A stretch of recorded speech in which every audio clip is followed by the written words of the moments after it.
Hey folks, I hope you're doing well. I hope you're having a great day so far.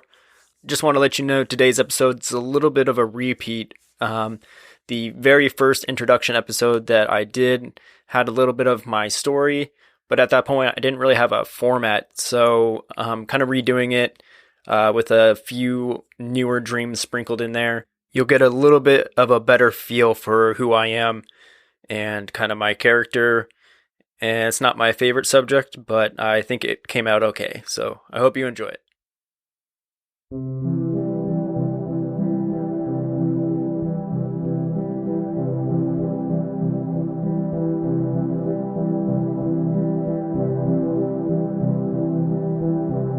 Hey folks, you're listening to All Aboard the Dream Train, a dream storytelling podcast where the experiences and the narratives created by the unconscious brain are retold by the waking brain.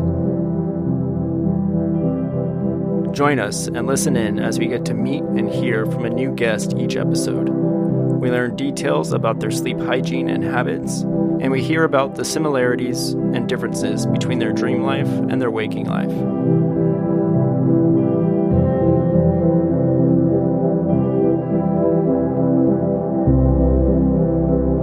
Alright folks, let's just dive right into it. You're going to be hearing me talk pretty much the whole episode, so I'm going to keep things short here in the beginning.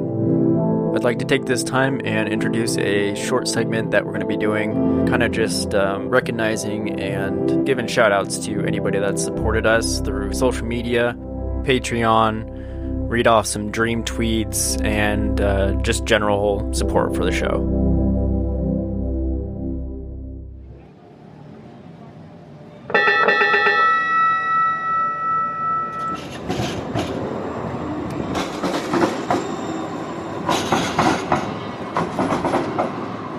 Firstly, I want to thank the YouTube user Greensel Plenty.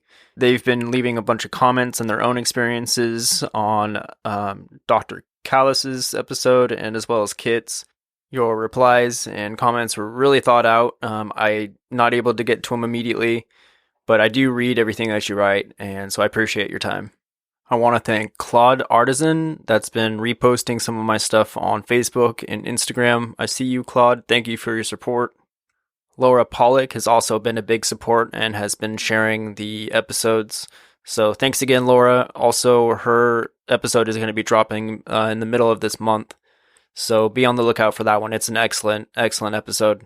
Leslie Lane from Instagram called me out on a quote that I posted that wasn't actually from Carl Jung. So I appreciate that. I do not want to spread any misinformation. So I appreciate that. Learned a lesson. And lastly, Dean Clayton Edwards tweets, "Walking the dog, I visit school friends looking after a large city bookshop. I offer to lock up for them, but they tell me to leave it open. The consensus being that books are pretty, but no one steals books. Scary skate kids come in after hours, they just want chocolate. #dream. Got something interesting you'd like to share? Tag us on social media and we might just read it on the next episode." Alright, let's just get into the episode now. My name is Mason. I'm the creator of All Aboard the Dream Train. You're about to hear a little bit more about me, about some of my sleeping habits, some embarrassing, and then you're going to hear a few stories about my dream experiences. I hope you enjoy.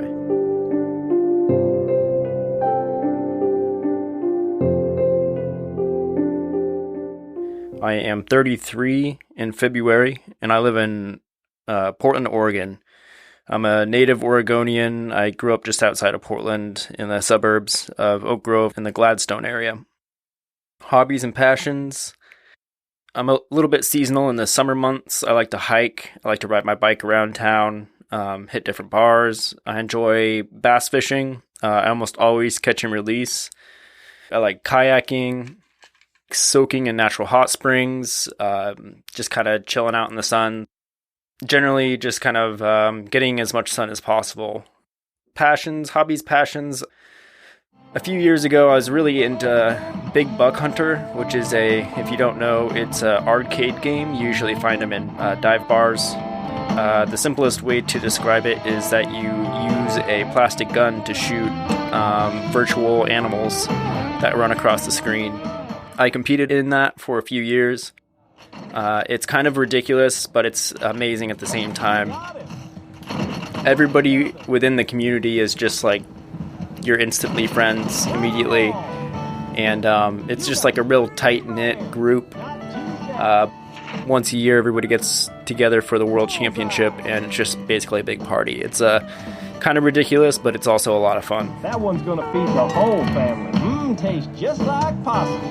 The highest I ever placed was 24th in 2016, I believe. That was out of the top 64 players in the world. It's just competitive and a lot of fun. Passions, I enjoy and dabble a little bit with film photography and videography. I enjoy, digital stuff as well as like film.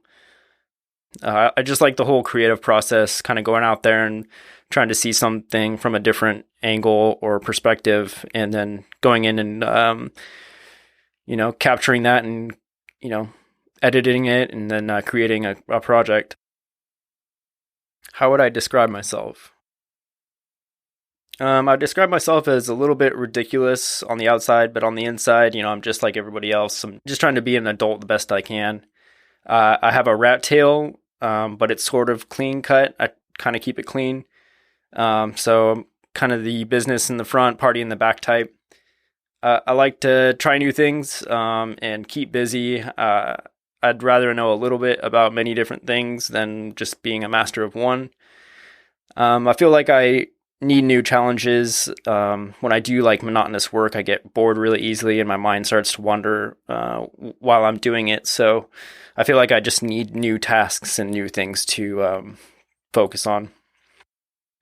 And I'm pretty laid back and chill, at least now anyways. I used to be a lot wilder when I was younger. I try and treat everybody with the same respect. Sometimes I believe my kindness is seen as weakness. But overall, I like to see, I'm pretty positive, and I like to look for the good in people. How do I relax or unwind at the end of the day? I don't relax very easily. I used to reach, crack a few beers after work, but now I just try to keep busy. I've found that exercise is good for me because it kind of like gets out all that extra energy. So sometimes I'll like ride my bike after work or go for a run, which is new. I used to hate running. Generally just trying to get some exercise. I think in order to relax and unwind at night, you kind of need to set yourself up in the morning or the afternoon. So I think having a good morning or afternoon routine is critical in having a good night's sleep. On my days off, I'll try and get up around like 7 or 8 and I'll go to the gym, work out for an hour or so. I swim once in a while. Every time I'm at the gym, I'm a big believer in saunas. There's just something about the sauna and sweating and then like replenishing with a bunch of water. I'll take a cold shower in between, and I don't really know how to describe it other than I feel like $1 million when I leave the gym. I highly recommend Googling Rhonda Patrick's podcast, Find My Fitness, or any of her talks on sauna use. I don't really know the science behind it. I've heard her talk about it, and it makes a lot of sense to me. I think there's something pretty significant to sauna use. Do I have any sleep aids or rituals? I spent a little bit of extra money on an eye mask, and it has like a real nice like elastic band, but it also has it's like padded all the way around like where your eyes and your nose is, and it's like basically a pillow for your face. And I find that like kind of blocking out any outside light or noise really helps. So I guess I'm kind of a light sleeper. But yeah, an eye mask. I sometimes will wear headphones and listen to binaural beats or different like frequencies or like sleep music, natural sounds, rainforest waves and stuff like that. I find that just kind of puts me in the mood for sleep. I think, again, just kind of blocking out any outside noises really helps me kind of get in the zone. If I'm really having trouble, I'll use melatonin. if I'm feeling kind of energized before bed. I'm dabbling with different supplements and onarogens. I've used a little bit of galantamine and mugwort and valerian root. I plan on kind of trying a bunch of different ones to see what works, or just see if they have an effect on me. I think that's kind of the key. I am a teeth grinder.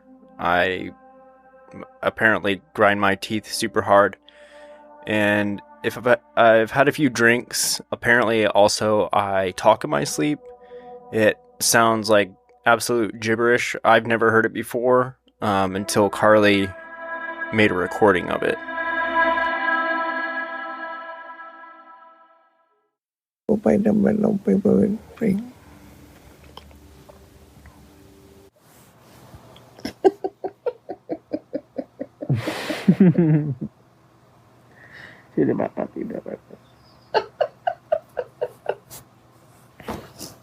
Is that it, baby? Yeah. Yeah, that's all. She says I sound like the character Boomhauer from King of the Hill, and she told me that was the most frightening thing, because that is like solidified within my psyche, like deep in my subconsciousness. Do you share your bed or have it all to yourself? Yeah, I share my bed with my girlfriend Carly. We both sleep really well. Actually, we have different like time schedules, so that can kind of throw things off a little bit sometimes. I always go to bed much earlier, and she works a little bit later than I do, so when she gets home, I'll like already be in bed. I have a problem with sleeping diagonally sometimes, so in the middle of the night, I'll just kind of take up the lower half of the bed and like be laying diagonally, and Carly will just kind of like shove me and tell me to move over, and I do. But for the most part, we both sleep really soundly. We do have 2 dogs that are super persistent about trying to sleep with us. They suck at sharing the bed. It's not like they like lay by our feet. They like lay right on top of us. So it's super annoying. So we're constantly kicking them off. They're super cute though. I love them. So we kind of deal with it, but I draw the line if I'm unable to get to sleep or get quality sleep. That's kind of where I draw the line with having pets on the bed. Do I keep a dream journal? Yeah, I do keep a dream journal. I never did for the longest time. I just started recently. I used to really not even get very good sleep at all. For like 5+ years, I was getting like 5, 6, maybe 6 hours of sleep a night, which is pretty average. So within the last year, we've been getting really good sleep. So I do keep a journal. Dreams weren't that significant in my life, so that's pretty new too. I'd never really thought about them. It was just kind of something that was weird that happened once in a while. So yeah, I have a journal. I'll write them down. I keep it right next to my bed with a pen close by. Sometimes I'll do a sketch like on the back of the page of the dream. If I don't have my journal around, sometimes I travel for work, and so if I don't have my journal around, I'll type it in my phone, and when I have time to come back, I'll put it in my journal. And I've also started highlighting certain locations and people and certain things within my dreams.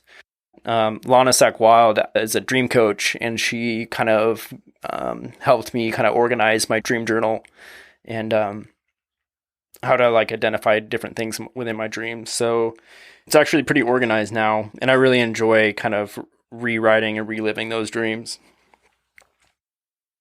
Am I a night owl or early riser? I'm kind of in the middle. I've done both. I can do both. I can adapt really easily, but I think I'm definitely more of an early riser than a night owl. I was always the first to fall asleep when I was like at a party or something with my friends, staying up late. I find that like kind of waking up in the morning, it seems like my day is longer, or I get to see more of the day, or the morning is just kind of a nice time. Nobody else is up that early, and it's you can get around a lot easier. You don't have to deal with as many people out and about. So I do kind of enjoy mornings a little bit more. Do I track my sleep? If so, how? I've never tracked my sleep. I've never had like a watch or anything to see my hours of sleep. I've had my phone, which like I think what it does is it just looks at like when you put down your phone and pick it up in the morning. So it's not the same. I would love to use one of those Muse recorders, one of the EEG machines. I think it would be interesting to see like the different wavelengths during sleep and then also when you're awake. But I have not done anything like that. I really enjoy just like analyzing data, so I would be fascinated to see kind of my rhythm a little bit closer. How many hours of sleep on average? I'd probably say like 7 or 8, pretty consistently. Again, I used to get terrible sleep for the longest time, maybe 5, 6 hours, sometimes less. And then on the weekends, I'd sleep a lot more on my days off. So I figure I have a lot of sleep debt. I have a lot of catching up to do. Is it consistent or broken up? It's pretty consistent, my sleep. I don't drink a lot of water or anything before bed, so I don't wake up a lot. So sometimes it takes me a while to fall to sleep, but once I'm asleep, I kind of like stay there. I think drinking water before you go to sleep can help you like wake up, and then I've heard it's good for dream recall. I don't really know that for a fact, but I know people that I've talked to, it helps. Favorite sleeping position? I'm kind of all over the place. Getting to sleep, I usually will be on my back with a pillow like tucked right under my neck, so it kind of props my head backwards. If I'm like really in the zone, really trying to focus on good sleep, I'll put my eye mask on and then my headphones over that. And so everything's kind of blocked out and I can kind of just zone out into what's playing in the headphones. But I wake up on my stomach a lot. And I also really enjoy sleeping on my side. I'm a firm believer of putting a pillow between my legs. I've had back issues with like sciatica, so I found that it kind of helps my back. A doctor told me that too, so I'm going to go ahead and go with his judgment. And then also, yeah, when I sleep on my stomach, I'll have a pillow on under each forearm, and I'll just be like face down into like the ends of the pillows. Legs are just straight out. What interests me in dreams? I guess how unique they are between each individual. I mean, they can seem so real to us that, it causes our hearts to beat faster, causes us to sweat, and, sometimes other bodily functions. And no matter how hard you try to relate to someone else's experience, you will never be within that experience. We can't live that person's dream. So they're super unique. The best we can do to show people our experiences is to draw or paint them or use our words. It sounds like we may be able to capture what's going on in our dreams exactly in the future, but for now, we kind of just have to use our imagination in the best way possible of explaining that to other people. I like how there's more questions than answers with dreams. There's not a whole lot we know about them. I think that is getting better, but just kind of the mystery behind them, I find that super interesting. I've always kind of been into like neuroscience and any like new research or anything on neuroscience I find super fascinating and like to read about that. But honestly, my goal with dreams is to, if I can somehow at some point learn how to become lucid within my dreams. Dream characters are super interesting. I think it would be really cool to explore the characters. I know like being lucid, you can literally do anything you want, and it kind of sounds square to like talk to people, but that's probably what I would do. I want to like question those characters and like figure out like what part of me they are, or if they are just, some part of me. I would probably want to just like question those characters and see what they know.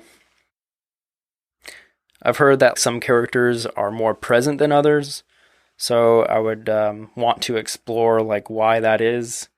My first thought is to question and probe a dream character and see if it's just another side of myself or not. If it is just another side of myself, like where is that coming from, and what can I achieve by exploring that and digging deeper? So the main dream that I'm going to talk about today has a little bit of a timeline. For the longest time, I had reoccurring like themes of my dreams. I would be chased a lot, which is, I think, pretty common. I would have things like taken from me. It wouldn't be a specific thing, but I would have like the feeling of something important being taken from me by these characters. I want you to take a second and think about the first time you had something was stolen from you. It's such a violating and disappointing feeling. I remember I had a bike stolen when I was younger, and stupidly, I left it unlocked. It was actually at a movie theater, and I remember walking out that day and looking for it. I double checked and like triple checked. And I was like, wait, what do you mean like it's not there? Who would do that? Who would take my bike? What kind of person steals another person's bike? I learned a very difficult lesson.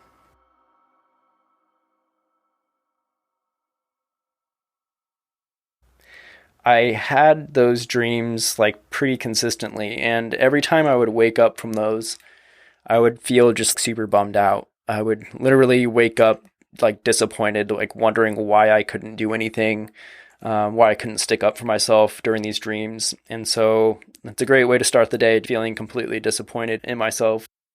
But I remember the feeling when I woke up, it was just upsetting. There was absolutely no, I guess it was a control thing maybe. There was absolutely nothing I could control about that. It was just, I was seeing this happen and kind of like living in it in the dream world and couldn't do anything about it. Also, these figures sometimes were authority figures. So like they would be doing something they shouldn't, again, like stealing. And I would only say maybe I had like a handful of these types of dreams, but they always stuck with me like super heavily. And I always thought about them a lot. The first dream that I'm going to talk about is kind of one of the first examples of getting chased. It happened probably when I was, I don't know, it might have been like 18 or 20 when this happened. But so here's the dream. I'm in my childhood house, and me and my friends are in the living room, and we're kind of just hanging out, partying a little bit. It's a social gathering, so the overall feeling is like very chill and relaxed. And in this living room, there's a big glass window that's overlooking the street, and all of a sudden, I'm the only one in this room, and I'm kind of looking around, and there's one of those like wooden step ladders that like folds down from like a ceiling attic. I look up there, and all of like my friends, including Big Bird from Sesame Street, are up in this attic, and they are like waving me to hurry up and get up into the attic. And so there's all of a sudden this sense of like urgency. At that moment, I turn and look out this big window that overlooks the street from the living room, and I see a large figure walking towards the front of the house. So from the street, there's a few stairs that lead to a door, and right next to the door is this attic ladder. After I see this figure is Cookie Monster, and he's like walking pretty slow, but I don't know, like slow and purposeful, or he's on a mission basically. And I go to get up onto the ladder. My body has that very heavy feeling where I'm just like not moving fast enough, and so I basically like end up on the floor right in front of the ladder, and I know there's only like so many seconds, probably like 5 seconds until he would the Cookie Monster would have like walked up to the stairs and to the door. And I just kind of like gave up at that point. I just kind of laid there and waited for it, and I could like sense him getting closer. And then he opened up the door, and I woke up from that dream. But that's like one of the first like very memorable dreams where I woke up. It was like, whoa, why couldn't I get up and do anything or move faster? And it bugged the hell out of me. So that was the first like super memorable dream that I had.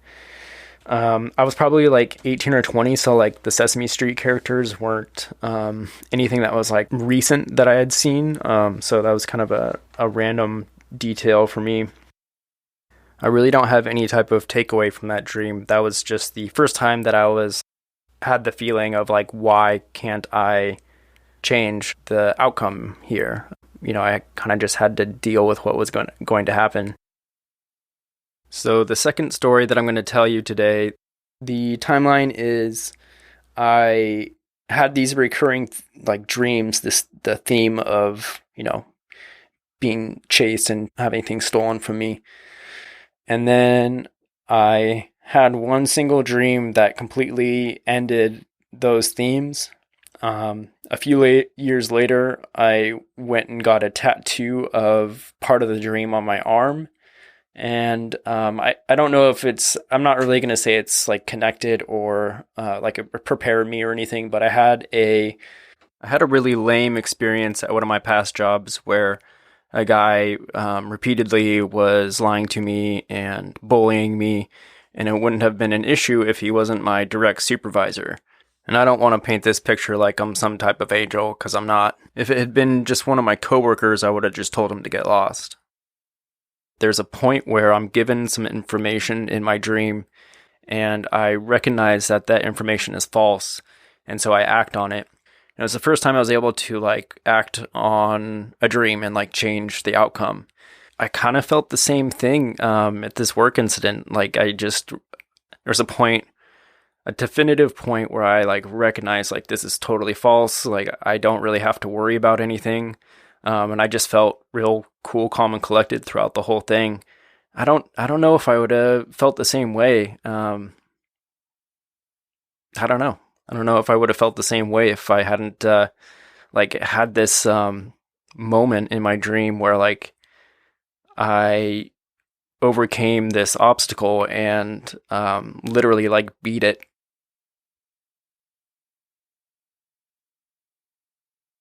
This dream starts off also with a group of my friends, and we're kind of the scene kind of like cuts to like we're all standing around in a circle. There's about 4 of us, and we are right next to our car, and so it's like we drove up into this industrial area in our car and got out, and like we're like hanging out and drinking beer, smoking weed. We're on this like lookout, and we are overlooking like a very rundown industrial looking scene. There's like train tracks and like buildings had crumbled and nothing was going on out there. And so it was kind of just, we were just on a lookout, and the sky was super orange. I remember we're all just kind of hanging out. Nothing's going wrong at this point. And we look off into the distance, and there's 2 figures super far away, but they're like walking towards us, and there's literally nothing else out there. So they're obviously like coming to talk to us. So out of respect, we kind of just hide like our beer bottles. We put out our joints or whatever we're smoking and kind of just wait for them to get to us. They finally make their way up, and it just cuts to the next scene. The next scene is there's this lady that is like lecturing us, and we think like the feeling that I had was that we were just gonna like get kicked out, and we were just gonna say like, hey, you know, they were gonna say like, hey, you're not supposed to be here, and then we'd say, oh, sorry, we didn't know, we'll leave. And so the conversations kind of started like that, but then it quickly changed to the mood was now this lady was telling us about a mass murder or a group of people that had passed. then she like changed the story to like, we know you guys had a part of this. You know, how could you kill all these people? And so the feeling went from just hanging out, oh sorry, we'll leave, to now we're like in deep shit. The feeling was like we were facing like major jail time or possibly like death. So it was all of a sudden got super serious, and in my dream mind I knew like there's no way what this lady is saying is true. There was like a definitive, like, what she's saying is wrong. It's not accurate. We actually don't even know who this person is. She could be lying for all we know. So it's like this false authority figure, and like I was thinking like, this lady is just crazy. This is a crazy person. Like, we have no idea who this person is. So I was cautious and freaked out. This was actually happening. So the scene cuts to she's digging through like the trunk of the car. Through like my feelings of like, there's no way this is happening, there's no way she's telling the truth, I get this feeling of, you know, I can do something about this. I don't have to sit around and wait and see what happens. And so as she's digging through the trunk of the car, she's bent at the waist and like all the way in the trunk, like kind of digging towards the back. And then I grab a tire iron out of the back of the trunk and just remember swinging the tire iron as hard as I could with like every fiber of strength in my body. I'm kind of curious as to like what I looked like when I was sleeping while this was happening, but yeah, I could feel like my whole body tensing up. There was just emphasis on how hard I was swinging this tire iron. And it was one of those tire irons that's like not the T or the X tire iron, but it was like one of those single, like old school. It has like a socket at the front and then like a Phillips screwdriver type end to it. I hit her like 4 times and then I woke up. I mean, when I woke up, I had this like huge sense of relief. It was the first time I woke up from a dream that could have easily ended differently. It was the first time I woke up and was able to not be disappointed. You know, I was super stoked. I like physically felt lighter, and I was just happy to wake up without having to be disappointed. That dream definitely makes me wonder, what if that dream had been just like all my other dreams where I wasn't able to do anything or stand up for myself, and, you know, I just woke up disappointed again. You know, what happened during that experience that was different from all my other dreams? If that had just ended up like all my other dreams and been disappointed, because I'm sure there's people out there that, you know, have these challenges or hurdles in their dream life that they never overcome. Also makes me wonder if I was able to overcome the reoccurring theme. And was that because in the dream, when she was making these accusations, that when I thought to myself, wait a second, like, there's no way she's right. Like, I know for a fact we were just up here the whole time. There's no way we could have been anywhere else and killed other people. I wonder if like that's what allowed me to kind of change the course of the dream. A few years later, I had an experience at a job that I had been there for about 7 years. There were a few people that were within the company that were just not all-stars. To kind of give you an idea, the company was, nobody wanted to have responsibility for anything. I had this one supervisor that was kind of playing favorites, and anyways, long story short, there was a time where things were kind of progressing a little bit, and so I decided to start recording everything that he did. He was just kind of stepping over the boundary of being a supervisor versus just being another employee. And long story short, one day, as I was kind of getting ready to leave the company, I went up to him. I had like tweaked my back at work and went to go report this as you are supposed to do. And he said, oh, we're not going to, he basically just refused to write up a report about it. I had immediately just been like, what, are you sure? Like, here's your second chance. Like, I've never experienced this before. And he was just like, yeah, we're not going to do it. Just ice it up and we'll see how it is in a couple of days. Basically refusing to write up an injury report. Anyways, long story short, without getting into it too much, the legal team came in. Apparently the general manager of the warehouse was somehow told my supervisor not to write it up specifically for me. I was already on my way out. It was one of those situations where, again, an authority figure kind of stepping over his boundaries, said, hey, we're not going to write up your report. And I knew that was wrong. There was also some bullying and I kept my cool. So I don't want to say that event was connected or prepared me, but throughout the whole ordeal, I felt pretty cool, calm, and collected because I had recognized what was going on. There's so many more details I could get into with that story, but I don't think it's really necessary. But it does make me wonder, I wonder why those were kind of similar, So this is a newer, recent dream. It's actually still on my phone, so I haven't written it down yet.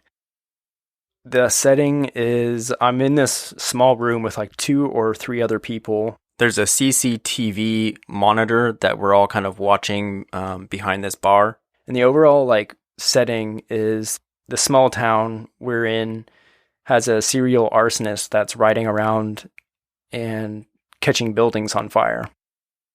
And on the CCTV footage, we see a figure, and he actually catches a kid on fire right outside of an old brick school building. And the scene kind of changes, and all of a sudden I'm chasing this arsonist or this guy. And he's on a bike and I'm on a bike, and I'm right behind him, just out of eyesight. And there's these big planters, brick planters between me and him, but they're low enough to where he could see me if he looked back. And there's grass in these planters. And I'm riding behind him to keep an eye on him, and I'm just following him. And I see him simultaneously while riding his bike, he shoots this arrow, and the arrow's caught on fire. So with his bow and arrow, he shoots underneath these doors, and they're the type of doors that I had in elementary school where they have this metal partition between them. So I'm following him on my bike, and to make it seem like I'm not chasing him, I'm going up to these. There's at least one gap that I do, and it's a big skate gap, a BMX gap, and I jump this gap, and it seems like I'm floating forever. But I land and then circle back to keep an eye on him. And I think I did it a few times, but I was just making it seem like I wasn't watching him. And he was wearing super dark clothes and a brown hat. So I was trying to avoid him seeing me and chasing him. And then at one point, I think I pointed at him too, but I let him know hey, I saw what you did. And then the feeling was that he was chasing me now. And he wasn't riding after me or anything, but I felt like he was now going to have an eye out for me. The scene cuts, and in retaliation to me letting him know that I saw him, there is a well-known father and son duo. They're feared in the community, or outside of the community, but now they're inside the community. They just came from a foreign country.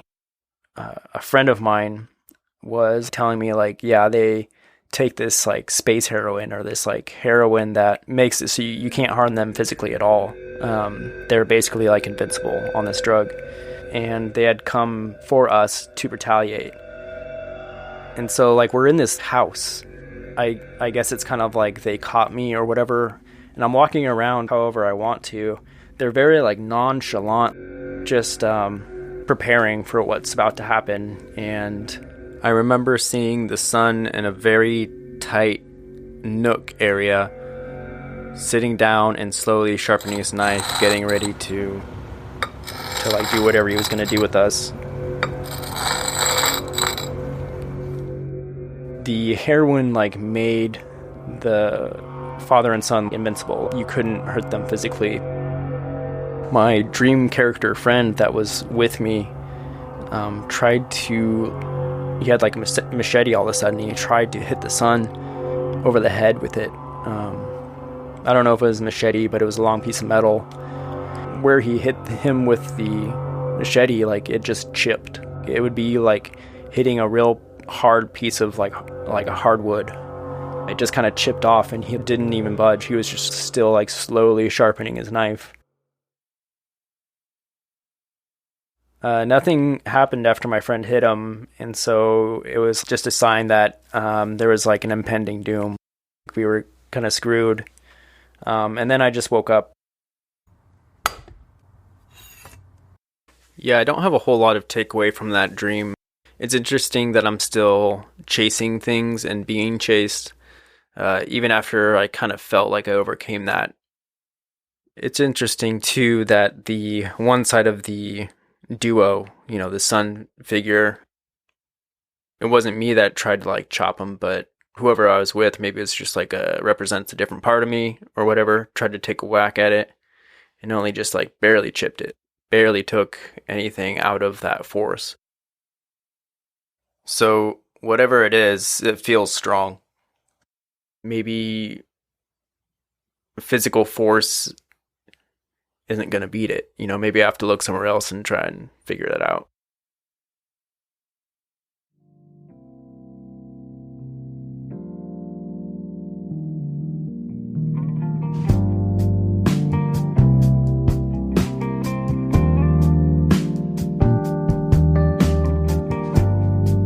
All right, that's going to do it for episode 2, season 2. Thanks again for listening. It's really cool kind of being able to tell my story. I hope you enjoyed it. If you have a story you think you'd like to share, please shoot me an email at allaboutthedreamtrain@gmail.com. Visit our website. If you could show us some love on any of the social media, that'd be cool. Twitter, Instagram, Facebook. If you could leave me a review on Apple Podcasts, that would be super sweet. I would love you forever if you could do that. Thanks again for listening. I hope y'all have a great day.